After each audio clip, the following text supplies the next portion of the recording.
සහස් වෙන දෙන්නද? සහස් වෙන දෙන්නද? සහස් වෙන දෙන්නද? සහස් වෙන දෙන්නද? ඇයි සහස් වෙන ඔයාගේ අප්පගේ බුදලේද? ඒව වැඩක් නෑ.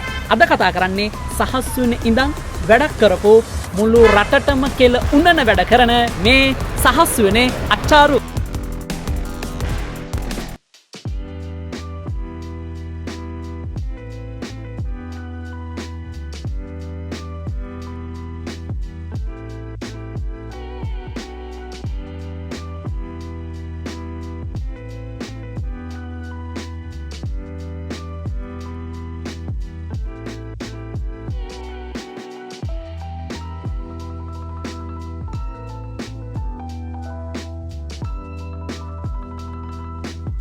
දෙයි නම් සෙනග ඉන්නවා සහස් වෙන අච්චාරු කන්න හොඳයි ජයවා ඉතින් අද හැමදාම උදේට මේක තියෙනවා හැබැයි අයියා හවස් වෙද්දි මේක ඉවරයිනේ හෙට උදේට අලුත් බඩු තමයි ඒකද අපි මේක පන්සලට දාන ගෙනියනවා වගේ තමයි මේක හදන්නේ. ඇත්තට මේක නිසා ඔයගලන්ට චෙක් කරලා බලන්න පුළුවන් ඕනම තැනකට අරන් ගිහලා කිසිම කිමිකල් එකක් මේකේ අඩංගු නැහැ. මිනිස්සෙක් තමන්ගේ දියුණුව ගැන මේ විදිහට කතා කරද්දි මම දන්නවා අච්චාරු කන ඔයා වගේම මේ කතාව අහගෙන ඉන්න ඔයාටත් අනිවාර්යයෙන්ම සතුටු හිතෙනවා ඇති මොටිවේෂන් එකක් එන්න ඇති 2026ට. ඒක නිසා ඉතින් මේ ඉන්නේ සහස් වෙනේ අච්චාරු අධිපතිතුමා එයි ආයිවන් සුබ අලුත් අවුරුද්දා. ඉතින් මොනවද අද තියෙන්නේ අපි බලමු. මේක සියඹලා පැණි එක. සියඹලා පැණි එක. මොකෙන්ද? අමු සියඹලා. අමු සියඹලා එකෙන් හරි. මේක කොලෙස්ටරෝල් වලට කන එකක් ග්‍රීන් ගාලික් කියලා චයිනීස් රෙසිපි එකක් තියෙනවා. මේක දැන් අද දාපින දත්ත මේක නිල් පාට වෙනවා තව. මේක ග්‍රීන් ගාලික් කොලෙස්ටරෝල් වලට කන එකක්. මේක පැණි ලොවි එක. පැණි ලොවි එක. මේක පැණි නෙල්ලි. පැණි නෙල්ලි. මේක අමු දියුල් වලින් හදලා තියෙන්නේ අපි මේක පැණි දියුල් ඒක මිරිස් එක ගම්මිරිස් එක දෙකක්. මේ තියෙන පැණි දියුල් මිරිස් එක මේ තියෙන පැණි දියුල් ගම්මිරිස් එක. හරි. මේක ඇමරෙල්ලා පැණි එක. ඇමරෙල්ලා පැණි එක. මේක ලොවි අපි අර ඉස්කෝලේ යන කාලේ කෑවා වගේ ලුණු දාලා එහෙම තියෙන්නේ.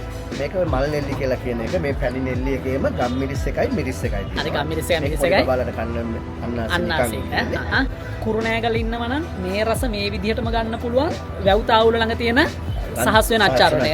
ඒ වගේම තමයි ඔබ කොළඹ ඉන්නවනම් දියතුවනේ ළඟට යන්න අමතක කරන්න එපා. දැන් නුවර එන්න ඕන නෑ. දියතුවනේ ළඟක් තියෙනවා සහස් වෙන අච්චාරු පෙරේතයෝ. මේ පැණි වර්ග ටික ඔක්කොම දාපු මික්ස් එකක් තියෙනවා පැණි මික්ස් කියලා. පැණි මික්ස් එක. මේ වලට ගන්න උන මේ මෙතන ලොවි තියෙනවා. මෙතන එතකොට පැණි නෙල්ලි තියෙනවා. මෙතන තියෙනවා මේ දියුල් එක තියෙනවා. ඒ ඔක්කොම ටික මික්ස් කරපු එකන්නේ. ඒක රුපියල් 100කට තමයි දෙන්නේ. ඊට පස්සේ මේක රටේදී. හරි. මේ ලොවි එකේම චුට්ටක් සැරට තියෙන එක තමයි මේ සැර ලොවි එක. සැර ලොවි එක හරි. සැරේකුත් එනවා තව. මේක පැණි අඹ. පැණි අඹ. මේක සිංගල අච්චාරු විදියට නයිමිරිස් දාලා තියෙනවා. අම්මෝ මේ බලන්න සිංගල අච්චාරු රෙසිපි එකට තමයි තියෙන්නේ. දැක්කහම බඩත් එක්ක ඌය කියවෙන දේවල් නේද මේ. මේකේ තියෙන විශේෂත්වය තමයි ගෙදර අරගෙන ගිහින් රස බලනවට වඩා මෙතනින්ම අපිට රස බලලා දැන් ඔයා දන්නවා ඔයා කෑවේ මේක කියලා. එතකොට මේක කාලා මම මේක තමයි අරන් ගියේ. මට සමහරට දැන් ඔයා අරන් ගියට පස්සේ නැත්නම් ඔයාට හරියන ටේස්ට් එක නෙමෙයි වෙන්න පුළුවන්.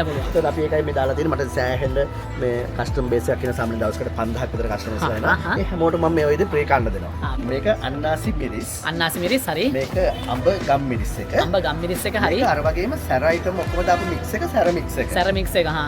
මේක නෙල්ලි අරිසලා කියන එකම. මේ පේර මිරිස්.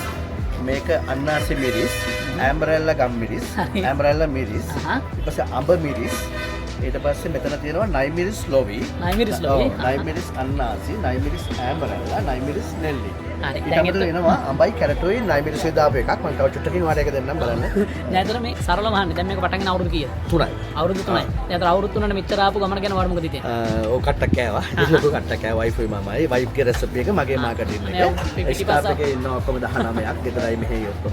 ඉතින් මෙතනම හදලා මෙතනම දාන්නේ. අපි කිසිම කල් තියාගන්න කිසිම අයිටම් එකක් මේකට දාන්නේ නැහැ. ඒකයි තියෙන්නේ මේව එක දවසේ තියන්න පුළුවන්. එක දවසේ තියන්න ඕනනේ. මේ මෙතන ඉන්න තියෙන ප්‍රෙස් රේන්ජ් එක අදම කාලේ ඉවර කරන්න. ඒ කියන්නේ එක දවසේ තියන්න පුළුවන් කියලා කියන්නේ එක දවසින් ඉවර වෙනවද එක දවසින් නරක වෙනවද? නරක වෙනවත් එක්ක. මොකද කල් තියාගන්න කිසිම දෙයක් දාලා නැහැ. ඒක නැචරල් ෆෘට් මෙතනම කපලා මෙතනම එළියට දාන්නේ.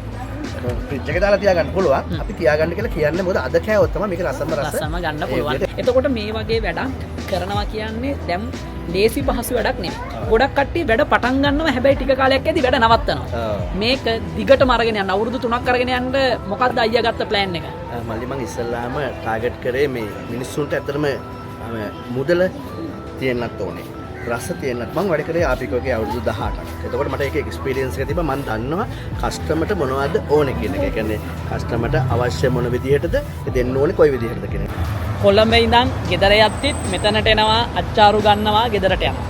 ගෙදර ඉඳන් කොළඹ එද්දිත් මෙතනට එනවා අච්චාරු ගන්නවා කොළඹ යනවා. ඒ කියන්නේ සහස් වෙන අච්චාරු කියන්නේ අද නුවර අයගේ බ්‍රෑන්ඩ් එකක් වෙලා ඉවරයි. වයිප්ගේ මේක රෙසිපි එක අපි මීට කලින් ආපිකෝයකට දැම්මා අච්චාරු වර්ග. ඊට පස්සේ ඔය පොලොස් කොස්සේම පැකට් කරලා ඒව දැම්මා. ඊට පස්සේ අපි හිතුවා අලුත්ම කන්සෙප්ට් එකක් අච්චාරු කියන එකට අලුත්ම කන්සෙප්ට් එකක්. මොකද මිනිස්සු හිතන්නේ අච්චාරු කිව්වම බිමට වැටිච්ච පළතුරු කුඩු වෙච්ච පළතුරු ඔක්කොම කපලා දාලා මික්ස් කරලා දෙන එකක් නේ අපිට. අපි මේ කන්සෙප්ට් එක සම්පූර්ණයෙන්ම නැති කරා. නැති කරලා ෆ්‍රෙෂ් පළතුරු අරගෙන ඒ වෙලේ කපලා ඒ වෙලේ දීලා සාධාරණ මිලකට මිනිස්සුන්ට මේක මේ රුපියල් 100කට මේකක් දෙනවා කියන්නේ ලේසි පහසු වැඩක් නෙවෙයි. එකක් විතරක් මල්ලි රුපියල් 20ක් වෙනවා. කප් එකක් විතරක්. අපි හැන්ද දෙනවා, ටූත් පික් එක දෙනවා, shopping bag එක ඔක්කොමත් එක්ක දීලා දෙන්නේ. දැන් ඇත්තටම ඔයා හිතන්නකෝ ළමයිට හදනකොට රස්සාවල් දෙන එක වැඩි ඕනේ නැහැ.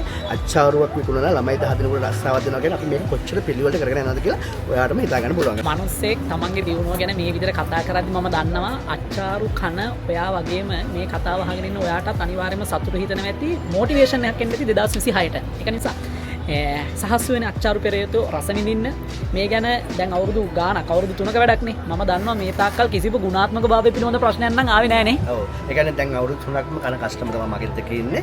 මගේ ගෲප් එකට ගිහලා බලන්න සහස් වෙන අච්චාරු පෙරේතෝ කියලා දෙන එකම කමෙන්ට් එකක්වත් ලුණු චුට්ටක්වත් මදි කියලා තිබ්බොත් මම අනිත් දවසේ මේ කඩේ වහනවා. ඇත්තම කතාව ඒක තමයි. ජීවිතේ විවිධාකාර අරමුණු තියෙන්න ඇති මේ අයියටත්. ඉතින් ඒ අරමුණු කාලෙන් කාලට වෙනස් කරන අද හරි තැනකට ඇවිල්ලා හරි විදියට අරගෙන ගියපු වැඩක් තමයි මේ සහස් වෙන දෙන්නද කියලා කොට්ටිය කොච්චර කීවත් සහස් වෙන කියපු ගමන් දැන් මුළු ලංකාවටම මතක් වෙන්නේ එක නමයි ඒ තමයි සහස් වෙන අච්චාරු.